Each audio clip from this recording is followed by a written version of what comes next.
नमस्ते दोस्तों, मैं उदय कुमार ठाकुर आप सभी को मैथ्स वाई के ठाकुर में स्वागत करते हैं। कैसे हैं आप लोग? आशा करते हैं ठीक ही होंगे, मज़े में होंगे, शानदार होंगे, जानदार होंगे।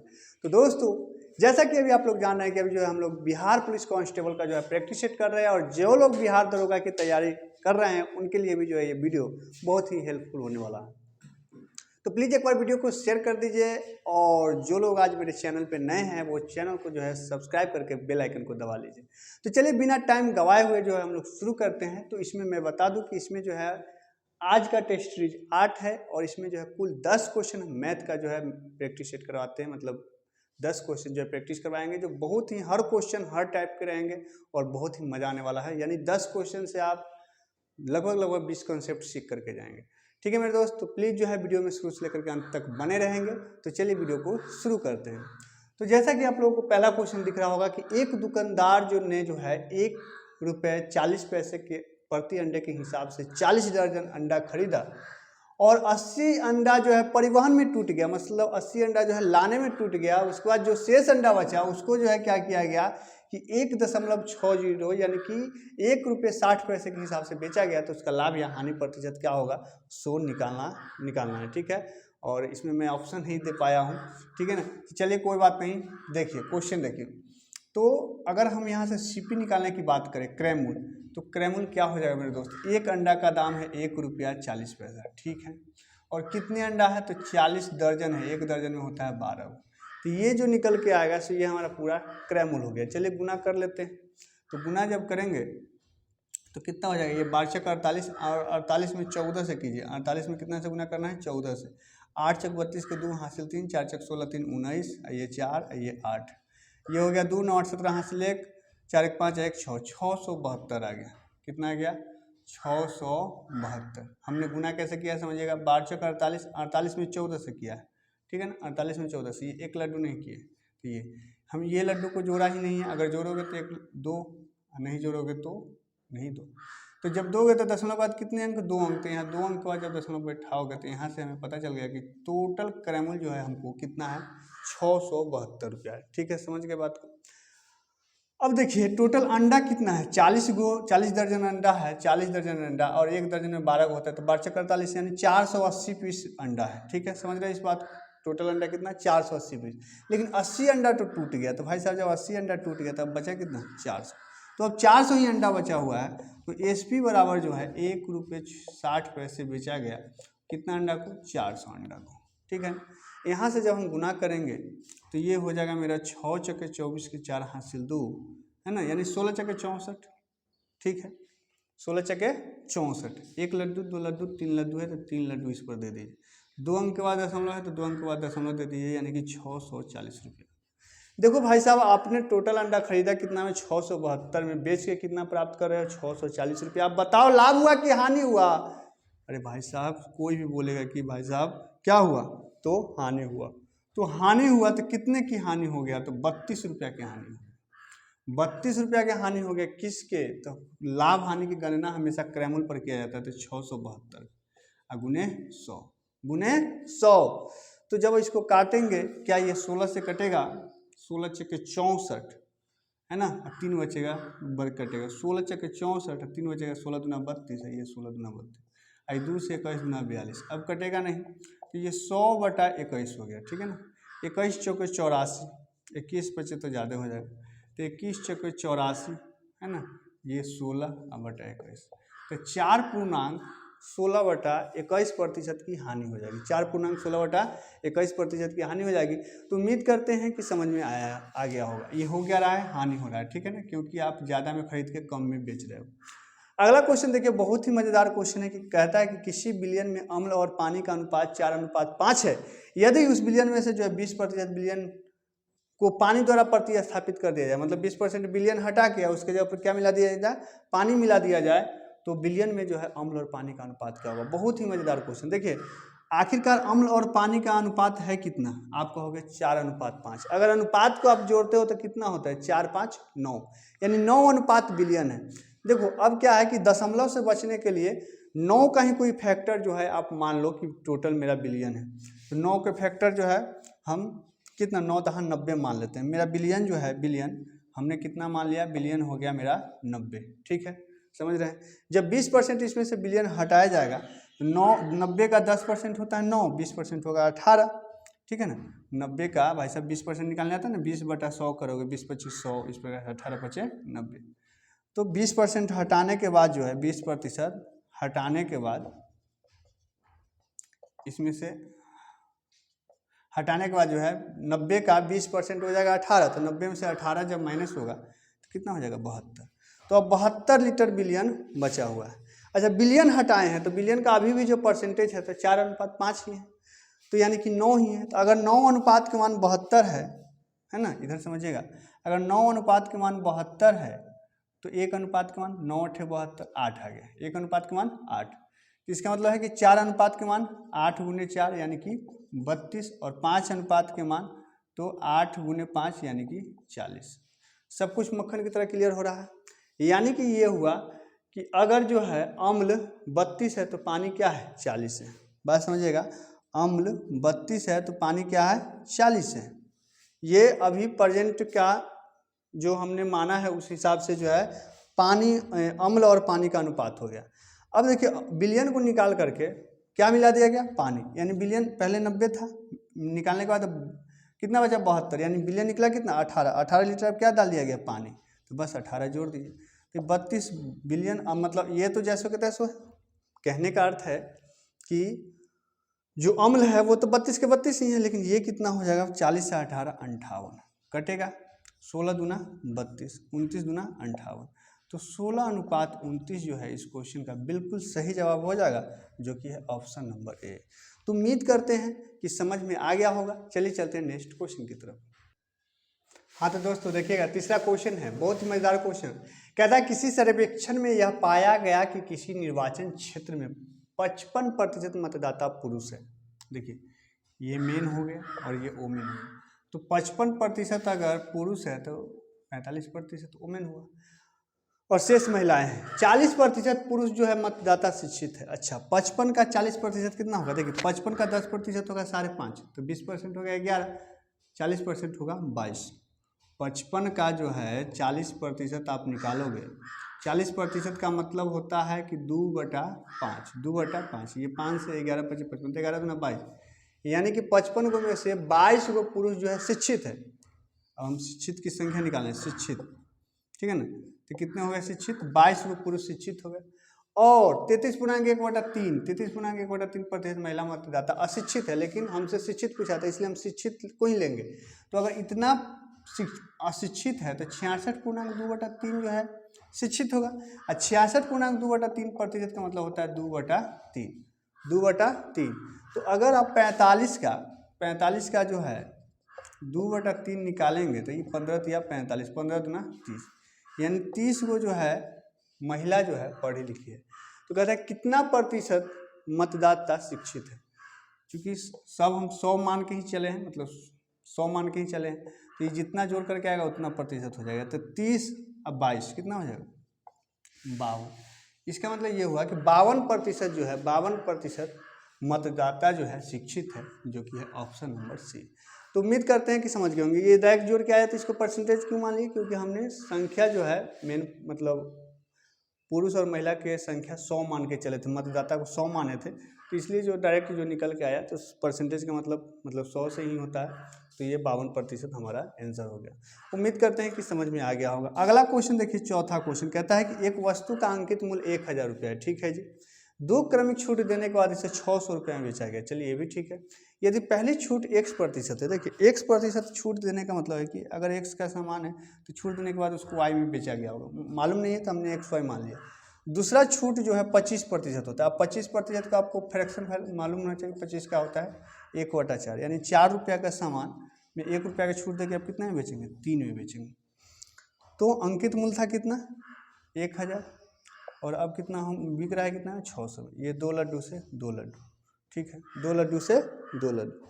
तो यहाँ देखेंगे आप, और काटना चाहे तो और भी काट सकते हैं, और काटना चाहे तो और भी काट सकते हैं। जैसे ये 3 दूना 6, 5 दूना 10। अब 4 में कितना से गुना होगा कि 5 हो जाए, 3 में कितना से गुना होगा कि 3 हो जाए। तो ये तो पता चल गया कि 1, यानी y का मान तो 1 हो गया।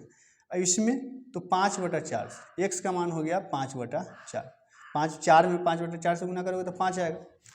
तो इस फ्रैक्शन को खत्म करने के लिए 4 से जब दोनों तरफ गुना करेंगे तो ये 4 खत्म हो जाएगा, ये 4 हो जाएगा, एक जो है 4 हो जाएगा। इसका मतलब ये है कि अगर 5 रहा होगा तो छूट देने के बाद कितना बेचा गया, 4 में। तो छूट कितना का मिल रहा है, 1 का मिल रहा है, किस पर, 5 पर, अगुने 100। 1/5 का मतलब ही होता है 20%, नहीं तो आप 100 से गुना करके निकाल भी सकते हैं। तो इस क्वेश्चन का सही जवाब क्या हो जाएगा मेरे दोस्त, 20%, जो कि है option number C, option number C. तो उम्मीद करते हैं कि ये दोनों क्वेश्चन समझ में आ गया होगा। चलिए चलते हैं नेक्स्ट क्वेश्चन की तरफ। हाँ तो दोस्त देखेंगे, 5वां क्वेश्चन है कि 310 रुपये 3 कारीगरों में 1/2 अनुपात 1/3 अनुपात 1/5 के अनुपात में बांटे गए हैं, तो प्रथम कारीगर को कितना रुपया मिलेगा।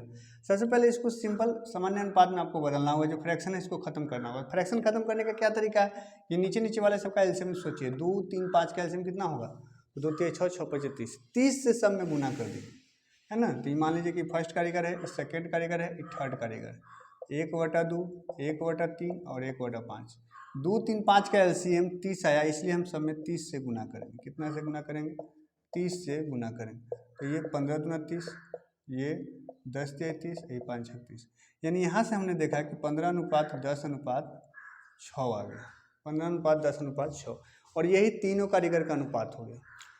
अब देखिए अगर अनुपात को जोड़ते हैं 15 और 10 25 और 6 31, 31 अनुपात, और 31 अनुपात के मान दिया हुआ है 310, 310।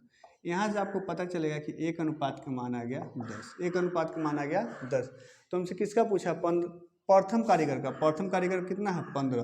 तो जब 1 अनुपात का मान 10 है तो 15 अनुपात के मान 15 में 10 से गुना कर दीजिए, यानी कि 150। तो 150 जो है यानी कि 150 इस क्वेश्चन का बिल्कुल सही जवाब हो जाएगा, जो कि है option number A, option number A. उम्मीद करते हैं कि समझ में आ गया होगा। अगला क्वेश्चन देखिए, परसेंटेज का बहुत ही सिंपल सा क्वेश्चन है। कहता है एक दिन का कितना प्रतिशत 4 घंटे 30 मिनट होता है, 4 घंटे और 30 मिनट। देखिए 4 घंटे 30 मिनट का मतलब हुआ 4.5 घंटा, और एक दिन में होता है 24 घंटा। तो उस हिसाब से देखिए 4.5 घंटा को हम कैसे लिख सकते हैं, 9/2। तो 9/2 जो है 24 घंटे का कितना परसेंट है, तो परसेंटेज को 100 में बदलने, 100 से गुना कर दें, 9/2/24 गुने 100, बस हो गया, कहानी ख़त्म। तो जब इसको आप काटेंगे तो देखिए ये हो गया 25 चौके 100, ये हो गया 6 चौके 24, और कोई से कटेगा, 3 से कटेगा, 3 तिया 9 और 3 दूना 6। तो ये 25 तिया हो गया 75, ये 2 दूना हो गया 4, 75/4, 4 से जब इसमें भाग देंगे हम तो कितना हो जाएगा, 18 चक 72, 1/4, ठीक है ना, 18 चक 72, अच्छा 72 के बाद 72, 3 75 होगा नहीं, तो 18.3/4%, 18.3/4%, जो कि ऑप्शन नंबर डी इस क्वेश्चन का बिल्कुल सही जवाब हो जाएगा। तो उम्मीद करते हैं ये दोनों ही क्वेश्चन बहुत अच्छी तरीके से आप लोगों को समझ में आ गया होगा। तो चलिए चलते हैं नेक्स्ट क्वेश्चन की तरफ। हाँ तो दोस्तों देखिएगा, 7वां क्वेश्चन कहता है एक बेईमान दुकानदार अपना सामान लागत मूल्य पर बेचने की घोषणा करता है, लेकिन वह सामान बेचने के लिए 1 kg के स्थान पर 900 ग्राम बाट का प्रयोग करता है, तो उसका लाभ प्रतिशत क्या है। देखिए बहुत ही सिंपल सा है, लाभ प्रतिशत अभी एक लाइन में जो है आप समझ जाइए। देखिए उसको देना चाहिए 1 kg, 1 kg मतलब होता है 1000 ग्राम, लेकिन दे कितना रहा है, 900 ग्राम। घपला कितना कर रहा है, 100, यही 100 ग्राम में फायदा कमा रहा है हर व्यक्ति से, हर 1 kg पर। तो लाभ बटा लाभ हानि की गणना हमेशा क्रयमूल पर होता है, तो वो किसको मान रहा है, क्रयमूल 900, मतलब जितना तौल रहा है उसको नीचे रखिए, अब बस गुने 100 कर दीजिए, हो गया। डबल लड्डी से डबल लड्डू यानी कितना आ गया, ये 100/9, पूर्णांक तोड़िएगा तो 11,99, 11.1/9%। तो 11.1/9% का जो है वो लाभ कमा रहा है, ठीक है ना। एक बार फिर से समझ लीजिए, इस टाइप के क्वेश्चन में करना क्या है कि जितना का घपला करेगा से ऊपर, जो तौल रहा है से नीचे, गुने 100, ये लाभ प्रतिशत निकल जाएगा, राइट। अगला देखिए बहुत ही मजेदार क्वेश्चन है। कहता है चावल के मूल्य में 20% की कमी होने से एक व्यक्ति 77 रुपया में 3.5 kg अधिक चावल खरीद सकता है। तो चावल की मूल कीमत कितनी थी, पहले कीमत कितनी थी मूल। तो देखिए इसको 3-4 तरीका बनाने का है, सेपरेटली 3 तरीका तो हम बच्चे को जरूर बताते हैं। तो चलिए समझिए, जैसे कि हमसे मूल कीमत पूछा है, तो मूल कीमत जो है कितना कमी हुआ है, जो परसेंटेज कमी या वृद्धि हुआ है ना उसे ऊपर रखिए, 20 ऊपर रख दिए। कमी हुआ है तो 100 में से घटा दीजिए, वृद्धि हुआ है तो 100 में जोड़ दीजिए। तो कमी हुआ है तो 100 में 20 जाएगा तो 80 हो गया, गुने, ठीक है ना। कै रुपया पर, 77 रुपया, रुपया ऊपर और सामान नीचे, 3.5 नीचे, बस हो गया। ये हो गया 20 चौके 80, है ना। तो ये जब करोगे तो 3.5 चौके हो जाएगा आपको 14, ठीक है ना। काट भी सकते हैं, तो चलिए आगे काटेंगे। ये हो गया 77, और 3.5 में 4 से गुना होगा तो ये 14, 7 से 7 दूना 14, 7 से 11 77, 11/2 आने का मतलब हुआ कि 5.5 रुपया, 5.5 रुपया, 5.5 रुपया, जो कि है option number D, option number D. तो ये इस क्वेश्चन का बिल्कुल सही जवाब हो जाएगा। चलिए एक और तरीका हम बता देते हैं, ऐसे तो मैं नहीं, लेकिन एक तरीका और देख लीजिए। जैसे कि अगर आप फ्रैक्शन वैल्यू जानते हैं तो 20% का फ्रैक्शन होता है 1/5। तो देखिए जब मूल्य और कंजप्शन, मूल्य और खपत जो है ना एक दूसरे को इन्वर्स प्रोपोर्शनली होता है। मतलब कि अगर एक चीज़ में वृद्धि हुआ तो दूसरा चीज़ ऑटोमेटिकली जो है घट जाएगी, है ना। जैसे कि मान लेते हैं कि आप अभी मान लीजिए कि अगर मार्केट में टमाटर सस्ता था तो आप जाते थे और आराम से 1 केजी 2 केजी खरीद के ले आते थे। लेकिन जब टमाटर के दाम की वृद्धि हो गया तो आप क्या करते हो, जाते हो 250 ग्राम खरीद के लाते हो। तो कहने का अर्थ है कि दाम बढ़ता है तो खपत ऑटोमेटिकली जो है कम हो जाती है, ठीक है ना। तो अगर यहाँ मूल्य में क्या हुआ है, मूल्य में कमी हुआ है, यानी कि अगर पहले 5 रहा होगा मूल्य, ये मूल्य का अनुपात है, ये मूल्य है, मूल्य अगर पहले 5 रहा होगा तो 5 में 1 की कमी हो रही है, यानी अब कितना हो जाएगा 4। तो खपत क्या हो जाएगा, खपत जो है, खपत अगर पहले 4 रहा होगा तो अब कितना हो जाएगा 5, 4 रहा होगा तो अब कितना हो जाएगा 5, ठीक है। तो यहाँ देख रहे हैं कि यहाँ जो है, यहाँ वृद्धि जो है कितना का हुआ, तो 1 का हुआ, कितना का हुआ 1 का हुआ। लेकिन यहाँ वजन में वृद्धि कितना का हो जाएगा, वजन में वृद्धि हो जाएगा आपको 3.5 का, 3.5 का, यानी 1 अनुपात के मान 3.5 हो गया। तो उसी प्रकार 4 अनुपात के मान जो है कितना हो जाएगा, 4 अनुपात के मान 4 तिहाई 12 और 2 14, और यहाँ जो है 5 अनुपात के मान हो जाएगा कितना, तो 5 तिहाई 15 और ये 17.5, समझ रहे हैं। अब बाजार कितना लेके जा रहा है, 77 रुपया, है ना। हमसे पहले के पूछा है तो ये पहले है, ये बाद है, ये पहले का है, वर्तमान का है।